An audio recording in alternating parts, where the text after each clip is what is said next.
Good evening and welcome to our video podcast, Into the Darkness. Last night, HBO aired episode 3 of Lovecraft Country. We all watched it and we're ready to discuss. Remember, there will be major spoilers in this episode. And I also should say, feel free to comment. We love chatting with you in the days following the episode. Tonight, our participants will be Morgan Llewellyn, Josh Harwood, Stuart Lively, John Dos Passos, and Wayne Worthy. You got your name up from the game. And myself. So let's go ahead and start. I liked the episode. I thought it was kind of halfway between the first two because the first one was subtle, the second one was crazy, and this one was kind of in between, which I liked. Mm-hmm. Yeah, and we got the conclusion of what happened with Uncle George. Right.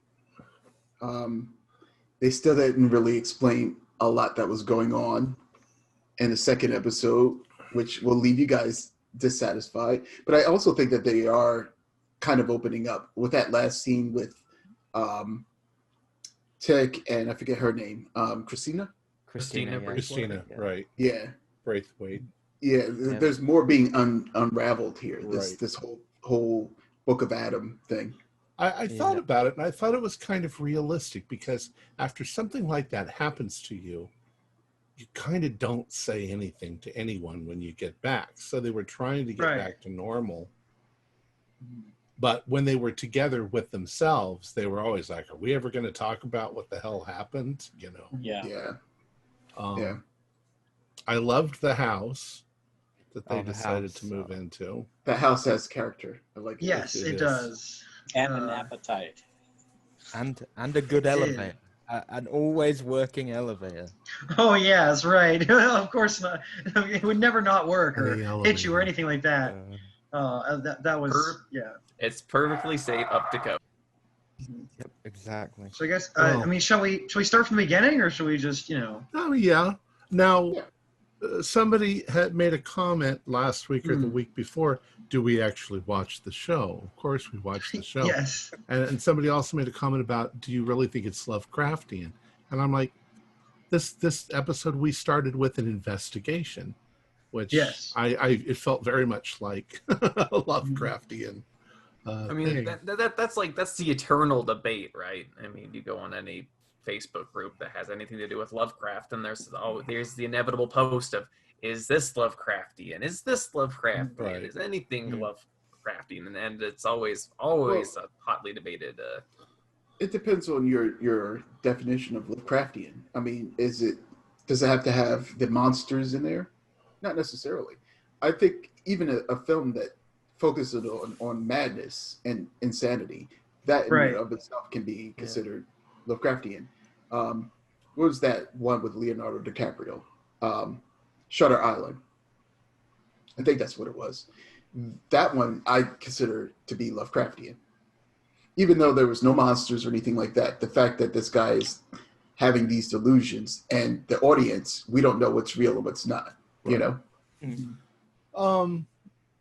The thing is that Lovecraft was kind of a pioneer. Just before Lovecraft, you have Edgar Allan Poe, and most of the horror was Gothic. And Lovecraft sort of brought it into the backyard, which I think has so heavily influenced everyone afterwards, Stephen King and everyone else, that I suppose you can find Lovecraftian elements in everything. Well, Lovecraft's essay, Supernatural Horror and Literature, kind of he goes over what he considers to be examples of weird writing. Mm-hmm. Because that's what kind of he considered himself as in like the realm of the weird. And so you get people like Robert W. Chambers and The King in Yellow that you would consider Lovecraftian that predate Lovecraft. You get and then his contemporaries, his circle of friends, and then he also cites like Arthur Machen, also very very kind of same time, also kind of in this weird cosmic blend of science fiction, fantasy, horror, and kind of that cosmic insignificance of humanity. And I guess in this case, themes. we're watching the show because we're expecting to see Lovecraftian elements. So every time something comes up that reminds us of one of his stories or one of the games that we play. When I recommend people like to read the book, I always give this. It's like, it's in my mind, it's not terrible. It's not like if you're going to look at Lovecraft Country and you're like, where's the Lovecraft? That's not really the focus of it. Right. It is on the people. Right. So in my mind, since it's so, because Lovecraft's protagonists, when he wrote stories, are really forgettable, right? They're not the focus at all. The people are not developed. I'm a professor at Miskatonic. My brain was swapped with aliens. Let's focus on the whole brain swap with aliens. This guy's life doesn't really matter. His personality doesn't really matter. Right. Whisperer in Darkness, you learn more about the encroaching ego than you do about the person actually telling you the story. The Color Out of Space, the narrator is like 2 steps removed from what actually happened. Because really is the focus on that cosmic horror is really the focus, where this is bringing it on to, these people, what they're dealing with, the things they have to go through, the horrible things that society does to them. And them dealing with monsters. Since it's focused on the people, to me, that's what would make it less Lovecraftian in my mind. Yeah. Not that that's a bad thing. I think you're right. Yeah. I think that makes sense. So for me, I feel like this is Lovecraftian in a way that you have these people who are living these normal lives. I mean, in the South and during Jim Crow, but they have a normal life in a way, and then they see magic and they see these creatures for the first time, and they know that this stuff exists. That in and of itself is Lovecraftian. It's true. It definitely hits on that same. It's always so elusive to pin down, right? Because it's like, hard to put your thumb down on exactly what it is, but it does hit on that that what you believe. It's like one of the I think Letitia in this episode said, like, I thought the world was one way, and I've learned that that's all a lie. It's completely different. And so in that aspect, I can definitely see that take on it being Lovecraftian. The magic is real. Right. I like it's horrible. I like that the funny line. I think Atticus says it, where he goes, they were discussing whether they were going to discuss it or not. He's like, you mean like finding out that Whitey has magic now? Yeah. Was it Montrose? Like, what are Montrose we supposed to It was Montrose. It was Montrose, yeah. The white people are wizards, literally wizards. As if they didn't already have the thumb down on top of us. We, I would say. Oh, sorry. Go ahead. Letty's. You could feel every time Letty lost a bit of her sanity in this episode. Yes. Like, you could feel every punch. Every time something bad happened to her, you felt it. Exactly. So what I would say is, like, this is Lovecraftian if Lovecraftian creatures and things like that actually existed. Like, they have a fictitious town called Arkham, based off of another fictitious town called Arkham. So, like, they're playing with Lovecraft themes and then bringing in these elements that are real now in their world. So, yeah, it's definitely Lovecraftian, I would say. On the other end of that, not to say the opposite, which I'm not saying at all, but I do watch this because I really like the characters. Yeah.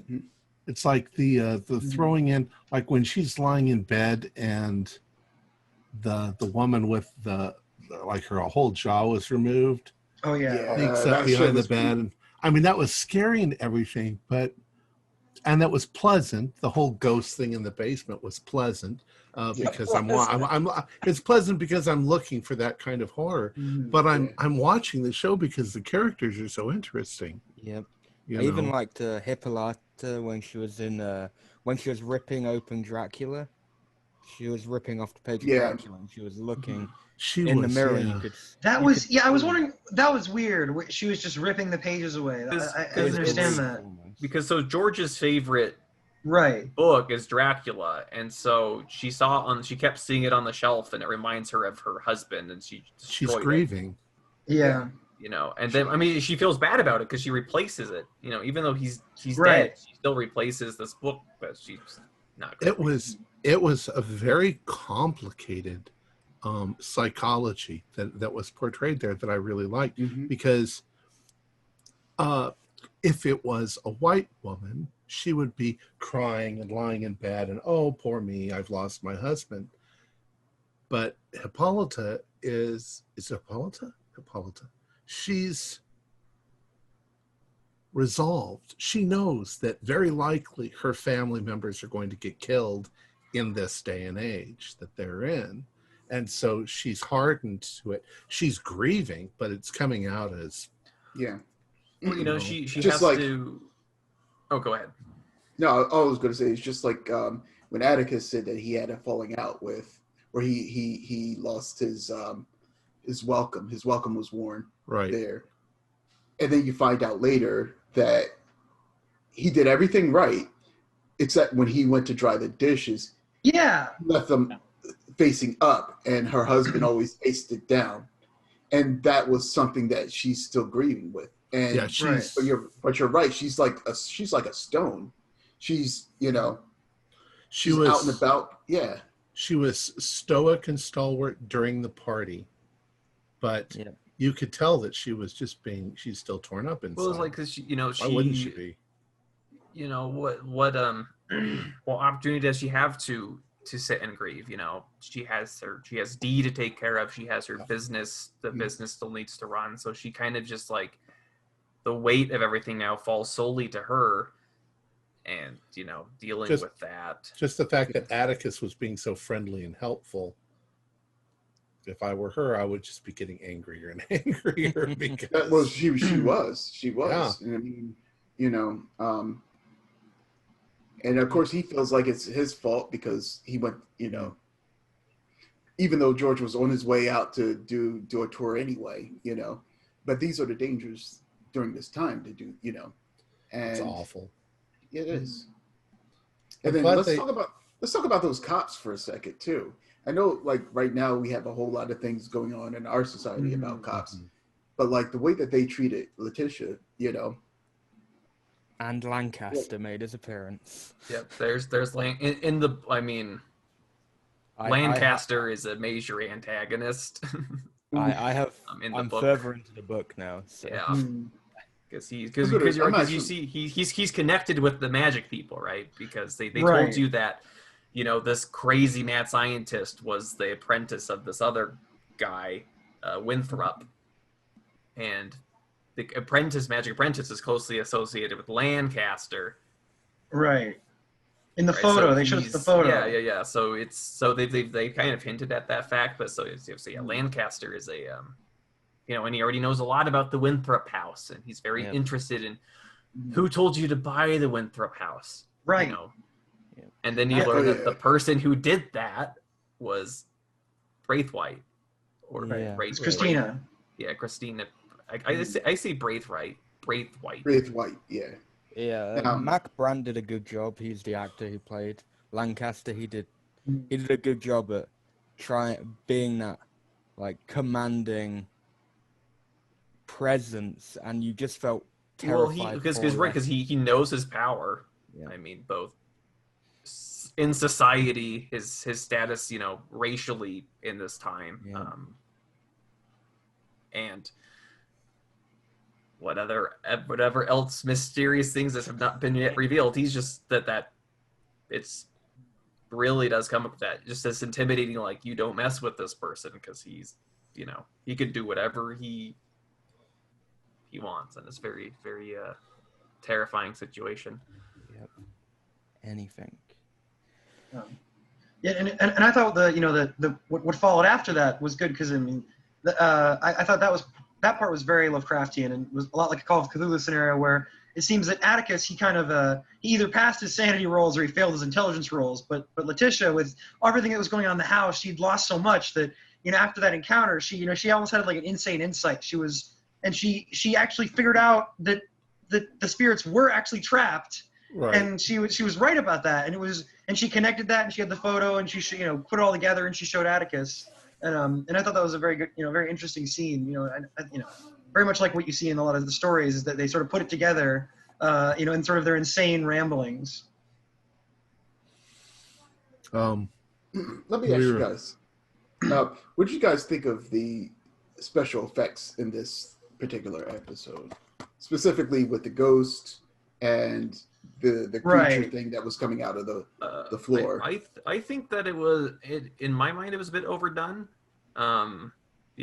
Where the big head coming out of the ground was odd, but where it was like, that didn't look quite right, and like, the human experimenting stuff was horrible enough, but just to be in me, it kind of really lost its impact because they're just like, they went way over the top with it, baby head on the jock body and reverse it, and I'm just like, and it's not like it was to the point where like I'm not really scared of these. I'm like, this is just a little ridiculous, almost. Yeah. That's a good amount. I did like that elevator head cut off though. When he got his head cut off by the elevator, that was good. That was very good. I liked all three of the killings of the asshole racist guys. Sorry, what you were saying, Morgan, I will admit that, it was a little odd, especially when the guy, the possessing spirit of the old house, the white guy, came out. He was possessing Atticus. I couldn't help but laugh when he was like, we're get out of my house. Get the fuck out of my house. Like, that was, I mean, it was funny. It was almost, it wasn't so, it wasn't so scary and so, I mean, it's kind of like, because this show is not, it's, in the very first episode of our kind of critiquing of the series so far is, one thing I mentioned, heavily different from the book is a lot more subtle. Mm-hmm. Where in this, they're just like, there's ghosts here. Look, they're all mangled and they're all chopped up, and you see them in the bed, and there's all the gore, and oh look, there's other more gory ghosts and stuff. It's just always like, do you get it now? There's ghosts in the house. There's ghosts in the house. I'm just gonna be, instead of making things be all spooky like the elevator or the thing shaking and stuff, they're like, no, we got to start showing you some ghosts. And it's I'm right there with you on that. But that's what gets most audiences, especially people who don't read the books or anything or aren't into that, but want a good story. So that they want the scary ghost popping out and everything like that. Those jump scares, I feel like they're cheap. But now, what I wanted to ask you, Morgan, since I guess you recently read the book or reread the book. I read it like a year ago. So in the book, doesn't Letitia and the owner of the house come to an agreement? Yes. So I was gonna get to this. So in the book, there's only one ghost in the house. Okay. So in this, there's all those, the dead people that were experimented on in the basement. It's horrible. Where in the book it is just Winthrop's ghost, and Winthrop is pissed. I mean, he's right. You learn. I'm sure I don't want to talk too much about Winthrop and his deal because I'm sure they don't want to spoil too much for people. That's things that have not even happened in the show yet. But so he's really like, he's protective of his house. Like, it's abandoned, nobody lives there, and that's how he wants it. And Letitia's just like, no, like, I live here now. You're gonna have to work like truce. You work with me, I won't tear your house down. And they end up playing chess, and she beats him in chess, and so she wins his respect. And when the white kids come to burn the house down, it's just the ghost of Winthrop. Traps them all in the elevator and gets rid of them in the furnace room. But so it is just, and they hinted at that at the show that there's actually still a ghost there. Well, it still kind of did its own thing, but I thought that we kind of got, at least David got the impression, I didn't get it at first, but that the house itself is alive and that it's eating people. Because it was kind of a throat down there at the bottom that had thousands of bodies. Yeah, that was an interesting. And we saw it caught the guy's head off, and then it came back up slowly, as if it would then. See, I don't think. So Winthrop. So in the book, right? He actually like, you get sucked down into the elevator, right? Pulled down because once again he's trying to protect his house. And it's not just his house, right? It's like his how he survived an event that I don't, very important to how everything's interconnected, but how he survived was to basically use magic to transfer his essence into, so he doesn't want it. He does not want it messed with at all. So yeah, anybody that comes in they're dealt with. So, and I feel like that would have been better, in my opinion, than a whole bunch of other ghosts or whatever. Right, and so it gets part of that because with how they're changing things, it's like starting to follow a bit more of a pattern, to where, because the ghost, he's just this. He's another one that is a tie-in to the wizards again. It's the whole the Order of the Ancient Dawn, the language of Adam stuff. That's and Braithwaite's interest in getting this group of people to do her or his bidding in the book get crossed. Caleb Braithwaite or Christina Braithwaite, getting trying to move them around like chess pieces, to do tasks subtly, So getting them into the house where this other wizard's ghost is a move by Braithwaite for a specific purpose. Where in this, it once it reframes it more into the horrors of racism. The crazy white mad scientist experimenting on the disappeared black community. So it kind of focused more on that than it did on the wizards. The whole that magic component is less of a focus of the show than it is in the book, and so it creates a bit more drama, and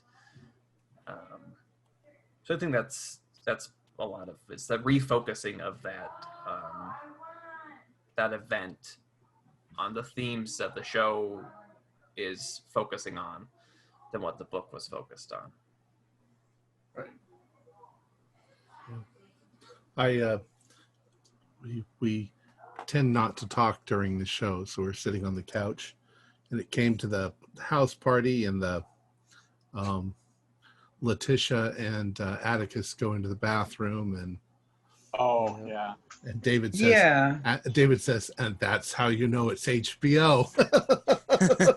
Well, what started out, it what was I thought tastefully. would have been Yeah, it was tasteful. It wasn't. Well, it wasn't. at first, it almost shifted in the middle to where it was almost borderline rape scene, and like wham bam thank you ma'am almost to the intensity and brevity of it. But it was an interesting development in the two of their storyline. I mean, Letty later mentioned something to the effect of that she didn't resent it happening. I mean, it didn't seem like it was a very joyful, intimate thing. It seemed more like this was just done. She needed to feel something. Right. So it didn't. The intimacy of the scene wasn't. I don't think it was really an intimate scene. It was much more of a. No. It wasn't. It wasn't love making. It was exactly. Fucking. Yeah. Exactly. Well, she also says quite frankly, but it was her first time. She said. Yeah. Well, we saw that. We saw that she was bleeding. Yeah, but he did. So he didn't know, and he went off the information of the guy from the bar who was like, "Oh yeah, she and I had a thing back in the day. You better step up and do your thing." And I think that's one of those things that drove Atticus at that time. Jealousy. He figured that this isn't her first time, so. We also know that basically believing that, yeah. That she's fantasized about him. So, yeah. I mean, there's definitely an attraction there. Well, I thought about this, and then I had a look online, and there was someone who said it was kind of a cruel thing. But in the last episode, the Braithwaite vision for like what she saw was her going to have sex with Atticus. And obviously now knowing that she was a virgin, there's a few people online who think it was kind of a cruel vision for her, because not only does she get attacked by a snake, she's never done it before. Right. And it's like that awkward time for her. And it just seems more cruel knowing that fact. Yeah, that the whole setup with the with the house, just to jump back an episode really quick, how that all kind of shook out. I found also very interesting with them, because I mean the second episode started, like the book is here and the show is like, we're gonna go off and do our own thing, pretty much. Because I mean also, for instance, in the book, George doesn't die, so it's Right. they're way, I mean they're like they're their own. They've completely that last episode they were going here, and now they've gone away off there, do whatever. Yeah, that's why, like last week, like Josh and I were like kind of looking at what you guys were asking, is he really dead? And we were just like, wait and see. And I guess they just killed him. I was like, I mean, he doesn't even get shot in the book. Nope. It's Montrose. It's only Montrose that gets shot in the book. And then because the whole thing where all the Order gets killed in that ritual gone wrong is orchestrated by Caleb Braithwaite, or show equivalent Christina Braithwaite. I'm gonna keep. Why HBO? Now I have to. So since we're talking about the book right now, Caleb Braithwaite. Atticus. They find Montrose down in the cellar and they try to get him out, and this car just dies.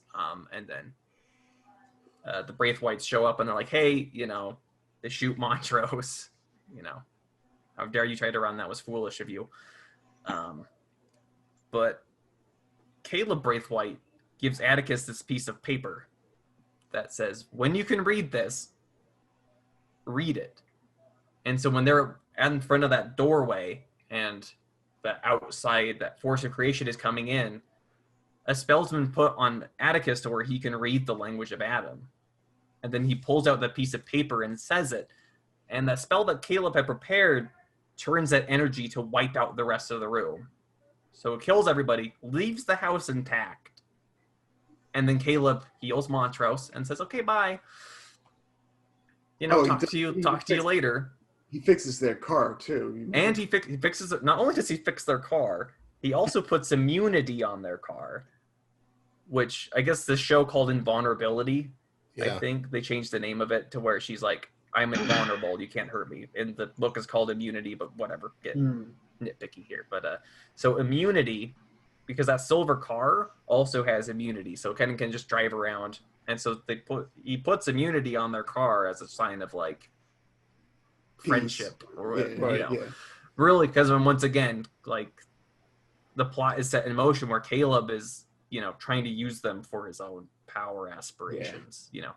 Thank you for taking out my father. Now I'm going to have you keep running little errands for me and keep you kind of on a leash. Yeah. So and he's what like, he does, here. and what the immunity does also is it makes them immune when they go through towns that will be not so friendly to Black folks. Yeah, like people that would mean you harm just don't even notice your car is there. So no more police, no more. And so they're really uneasy because, they're using this car that is, oh my gosh, it's with these so Caleb's just a wild card, is he with them? Is he against them? And can we really trust them? They've done all this. And so it's once again, it's that different dynamic of that focus on that kind of relationship because Caleb Braithwaite is a constant force. And then spoiler warning for the book too. Yeah, just at the beginning. But, quick rewind and don't listen to this. Turn back now. And if you haven't read the book, go read it. It's really good. Abby Lee does a good job with Christina trying to make you think, is she going to help Tick? Right. Is she against Tick? That's what. Well, it's definitely because you get to get the impression that he's like, they're being used. Christina is the one who came and got Montrose, right? It's her car, and then engineers, I guess not so much in the show, but in the book, engineers the downfall of the Artem Lodge, to take over power. Hey, I'm going to pull these people in and I'm going to use them. And then I'm going to keep tabs on them to keep, now they're going to move into this house that I couldn't walk into because I'd have to have a fight with magic ghost, wizard. But these people you know. And then he keeps tabs on. So keeps tabs on them, keeps them doing. And incentivizes them by giving them nice things and more money. And more money and more magical gifts. Like, I blessed your car. What can I do for you? So it's really like this manipulative force in their lives that they kind of fall into. You see in the scene at the very end that Christina has her tentacles out there in other people's things, because there's the guy inside the shop that has, I can't remember what he had, but she says, okay, you can leave now, and he's like leaving. I kept thinking it will make you see things beyond imagination. I did like what she said, though. You know you can't just go around killing white women. She says that to him, like. She said that to Atticus, right? Yeah, right. Yeah, when he draws the gun, and yeah. Which is very much it's the more of that framing of the show. You know, the injustices of today and the racial inequality that's been such a problem since before the foundations of America and onwards, even to now. Because I want to correct something I said before when I keep saying, like, you know, that power disparity of the white police officer and Letitia in the car, and like that time. I mean, it is this time. It's still such a problem, and so it's really they're bringing that, with all the changes they made, they're bringing that once again into the forefront as the primary focus. The horror and the tentacle monsters and the insanity is all kind of out here, but that is still bringing that human drama and that emotion into the issue that's kind of brought to the forefront. Yeah. I didn't exactly know what the policeman was going to do, but when he reached up and grabbed that strap, I was like, girl, you better reach up and grab that strap next to you. She was all handcuffed, though, at the time. So yeah. Oh, was she? That's what I didn't notice. Yeah. The montage of her smashing the cars up was really cool. That was awesome. That was nicely done. Yeah. I couldn't figure out why those cars hadn't run out of battery, with the horns going all night long. It added for the emotional release of her, that relief that you feel when she finally just breaks them in and stops it. You're like, It was just a solid character development. But what was your take on the? Now I get the mad scientist Dr. Ghost having extreme animosity and violence towards Letty and crew, but the 8 other ghosts, the victim ghosts, I would have thought that they would have been more on the side of Letty. Yeah, but that would mean less tension throughout the show. They were there to add. I see what you mean, right? Because you're like, why on earth would they be against? I thought they kind of were, though. They were trying to get her attention. I thought that they were frightening because ghosts are frightening. Yeah. But they weren't attacking her. Right, and they led her down to the basement. Right. But I mean, how it was set up, you know, it was definitely the horrible ghosts. So it was definitely more of it was a lot of it felt like a suspense plot device of what are these evil ghosts gonna do. But then it's like, oh, that's the twist. They're good ghosts, and they're gonna help you get rid of the evil ghost. And the baby-headed ghost freaked me out. Did it? As I said, I thought that was just so ridiculous that I just was like, oh my gosh. Well, did it represent that he had screwed around with the guy's brain? No, it was a head swap. Well, that's what I thought, but then I was thinking, why did he turn back into a regular-headed person once they had gotten rid of the ghost? And I thought maybe what they'd actually done is brain damage him to the point. But there's another ghost that's like the big head on the little body, though. Right. No, but Tom's on about the tall guy who had the baby head, but then he there was another ghost that was a big head on a little body. On a little body. Oh, I didn't see that. So it was that was the one that attacked the two guys in the room.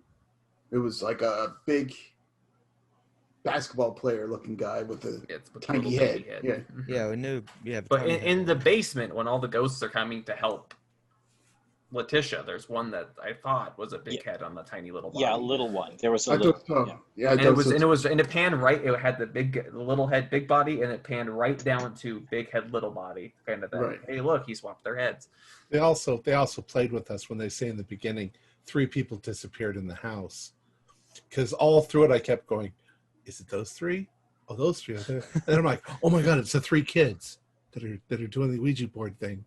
And I'm glad it was the white guys. But I guess that's one thing I had from the book. I'm like, the 3 people disappeared. I'm like, the white guys. I'm like, they kept that. That was the same. Now, I have to ask, was I the only one yelling at the screen when those kids were playing with the Ouija board?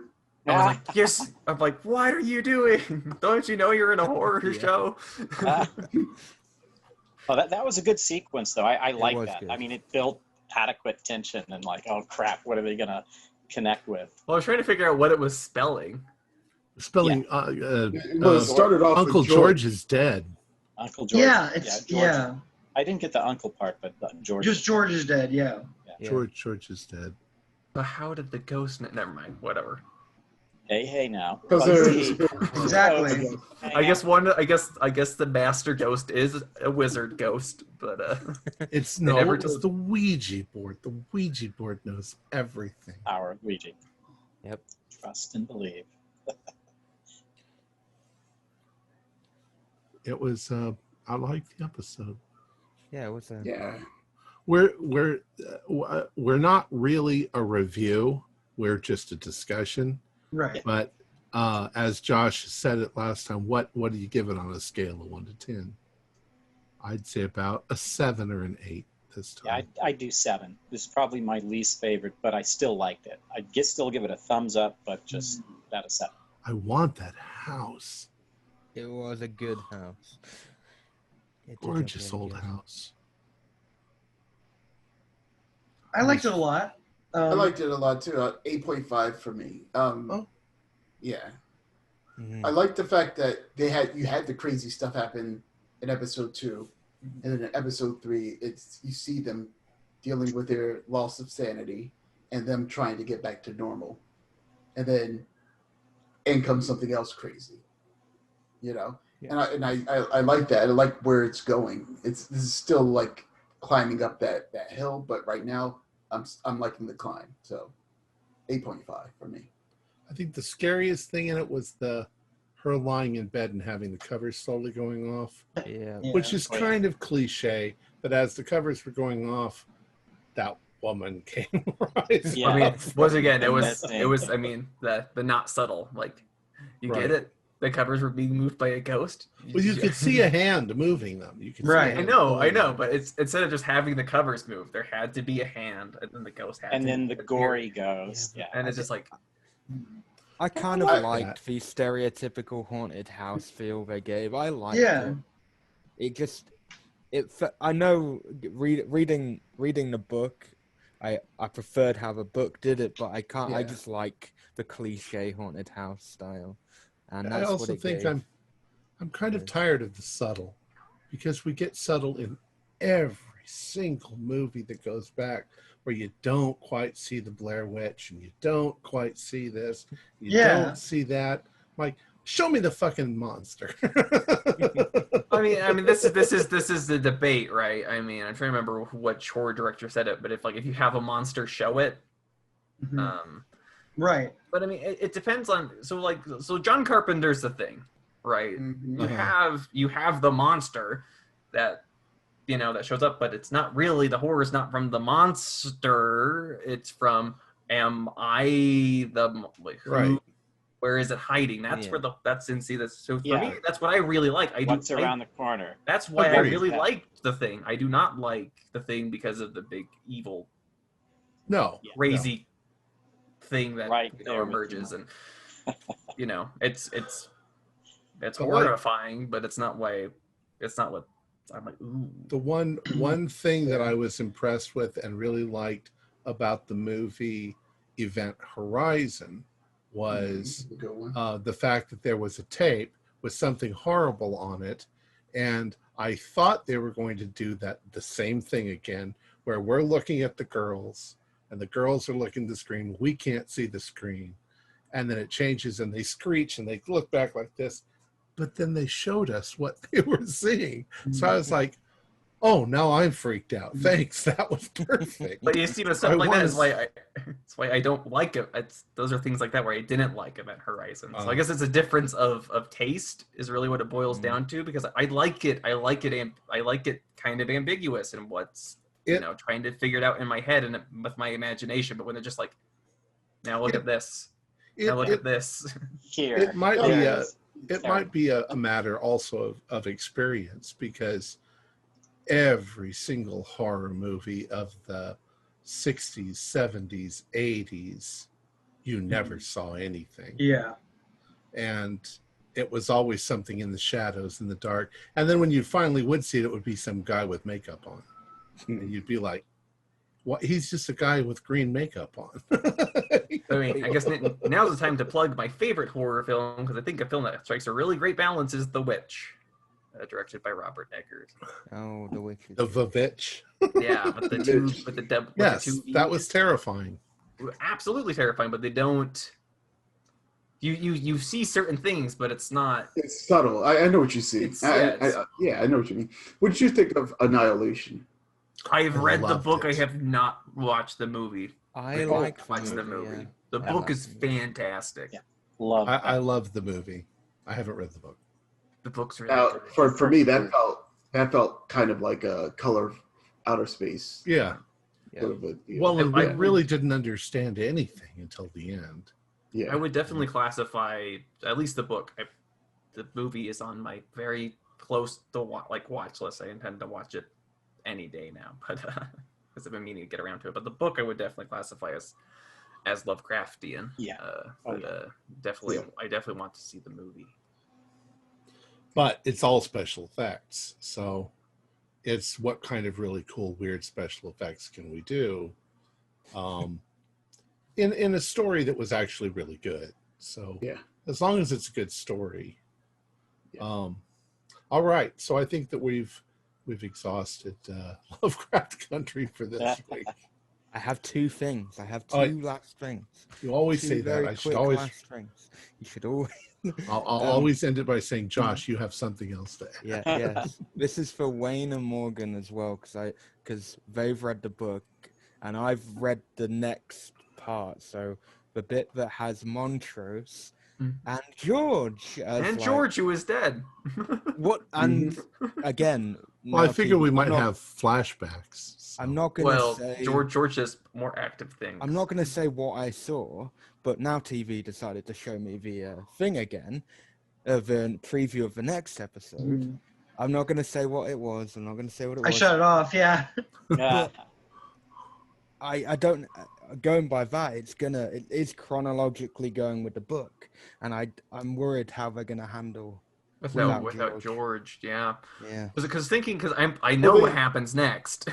I know what you're talking about. Because I mean, they mentioned it at the very end, right?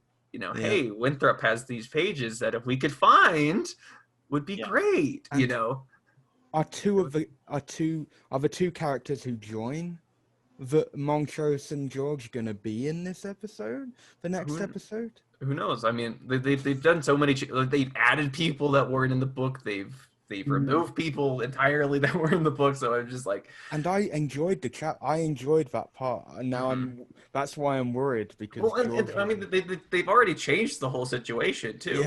Because it's just a couple of pages. Because I mean, in the book, Winthrop had the entire book of names. That's not.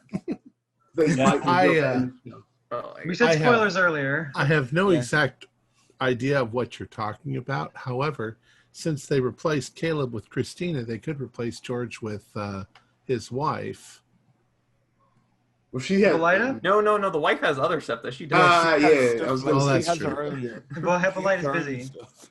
Let's say she has a chapter to herself. So I guess Wayne, you're right. They could be like, that could still be the case, and I'm just given the whole surprise ending of, oh my gosh, look at all the stuff he had.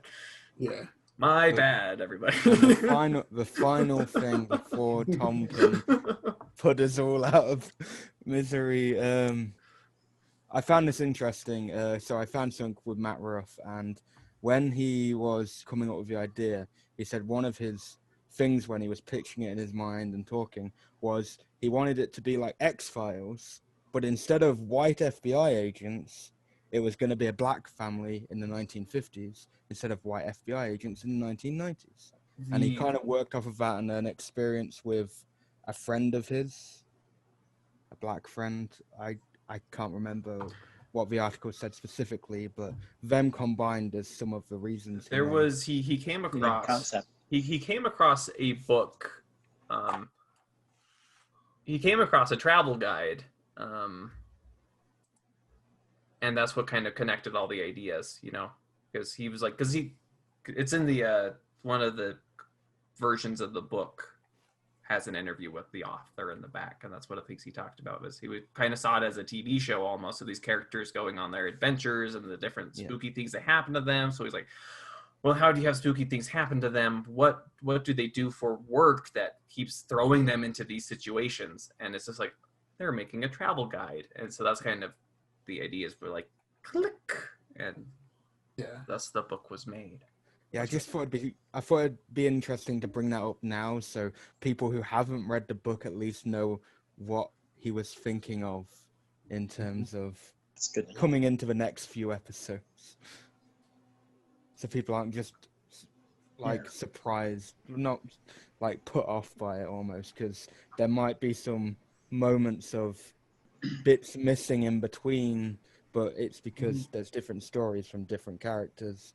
They're all interconnected. And Yeah, I'm excited to see more. Oh, I forgot to say, I guess I give this one 7.5, I guess. Anybody else forget to rate? 8. I give it an 8. I mean, as I said, because I wasn't here last episode, but I'm not really a TV person. Like, I really struggle to keep following TV shows.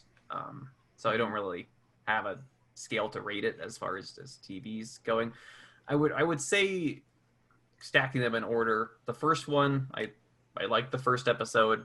Yeah. The second episode I really struggled with. A lot of it was with pacing and with all the changes from the book was my heart getting ripped out of, no, there's all the changes. And so now that it's really clear the divergence from the book, and accepting that coming into this next episode, it was more enjoyable that way. Just be like, okay, you just put that book snobbery down for a second. There are different things at this point, just let it ride. And so it was a bit more, now that I've got over that initial being stabbed through the chest, better now. So still not as good as, it wasn't as good as the first episode, right? But it was better than the second. That's how. I think the first episode's still clearly I think the best one so far. But I'm excited to see, like I said, I'm excited to see more. I like it so far.